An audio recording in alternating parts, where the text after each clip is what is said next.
আসসালামু আলাইকুম আমার ইউটিউব বন্ধুরা, সবাই কেমন আছেন? আশা করি সবাই ভালো আছেন। আবারও চলে এসেছি নতুন একটি রেসিপি নিয়ে। আমার আজকের রেসিপি হলো ফুলকপির বড়ি।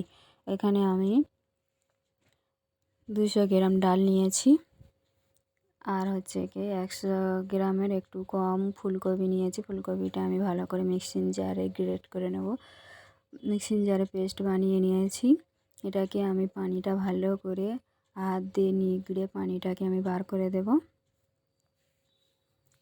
দেখুন এইভাবে চেপে চেপে হাত দিয়ে আমি পানিটা বার করে এইভাবে আলাদা করে নেব। আশা করছি ভিডিওটি ফুল দেখার অনুরোধ রইল, আর ভিডিওটিতে একটি লাইক দিয়ে ভিডিওটি দেখবেন ভালো লাগলে। এখানে আমি ডালটা 3-4 ঘন্টা ভিজিয়ে রেখেছিলাম। তারপরে এটাকে আমি পানি না দিয়ে এইভাবে গ্রেট করে নেব, ভালো করে মিহিন পেস্ট বানিয়ে নেব। পেস্টটা আমার রেডি হয়ে গেছে। এভাবে একটি বড় বাটির মধ্যে নিয়ে ভালো করে আমি ফেটাবো। একটু লবণ দিয়ে এইভাবে অল্প করে একটু লবণ দিয়ে ভালো করে ডালটাকে আমি ফাটাবো। যত ভালো ফাটানো হবে বড়িটা ততই ভালো হবে, না হলে বড়ি ভালো হবে না। এইভাবে আমি 20 থেকে 25 মিনিট ভালো করে ফাটাবো এইভাবে হাত দিয়ে।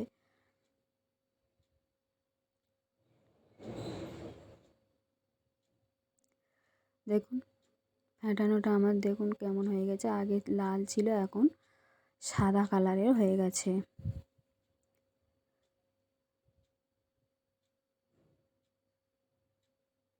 এইভাবে ভিডিওটি কোথাও যদি একটু ভালো লাগে প্লিজ লাইক দিয়ে যাবেন।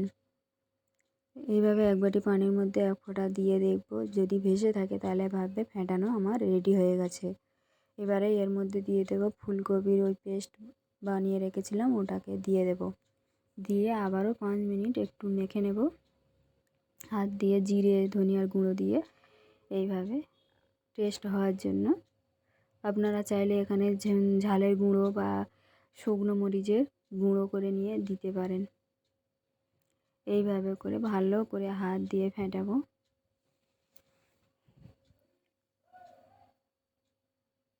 ফেটানো হয়ে গেছে। এবারে আমি একটি কাঁপা নিয়ে আর এই প্লাস্টিকের মধ্যে এইভাবে লাগিয়ে দেব। দিয়ে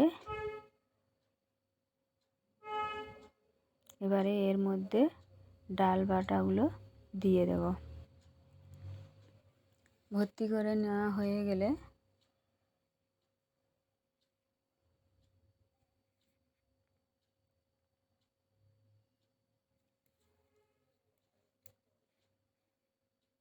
ভিডিওটি ফুল ওয়াচ করবেন, তাহলে কেমনভাবে আমি বানাচ্ছি এই বড়িগুলো তাহলে শিখে নিতে পারবেন।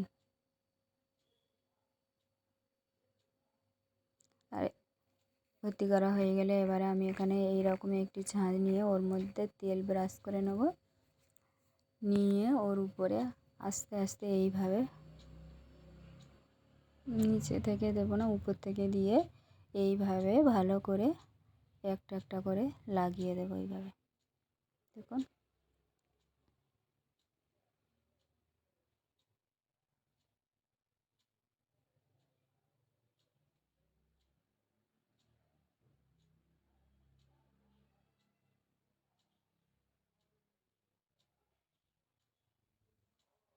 এইভাবে করে সবগুলো বড়ি আমি দিয়ে দেব।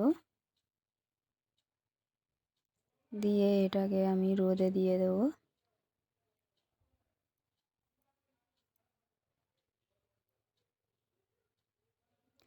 ভালো মতো রোদ হলে একদিনে শুকিয়ে যাবে, আর রোদ ভালো না হলে 2 দিন লাগবে।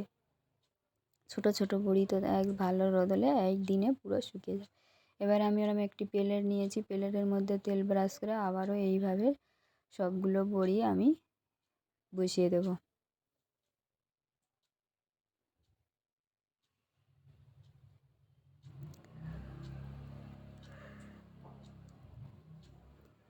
বড়ি দেওয়া রেডি হয়ে গেলে আমি এগুলোকে আবারও রোদে দিয়ে দেব।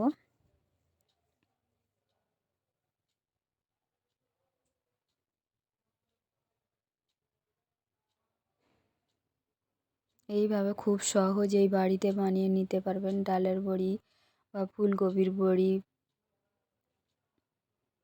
পাতাকপি বড়ি, কুমড়ো বড়ি। কে কেমন বড়ি খেতে পছন্দ করেন কমেন্ট বক্সে লিখে দিবেন। এইভাবে বড়িগুলো আমি রেডি করে নিয়ে রোদে দিয়ে দিয়েছি। দেখুন একদিনে ভালো রোদ হয়েছে, একদিনে ভালো আমার শুকিয়ে গেছে, একদম কড়মড়ে হয়ে শুকিয়ে গেছে। আমার মেয়েরা উঠিয়ে দিয়েছে, তাই ওঠানোটা আপনাদের দেখাইনি।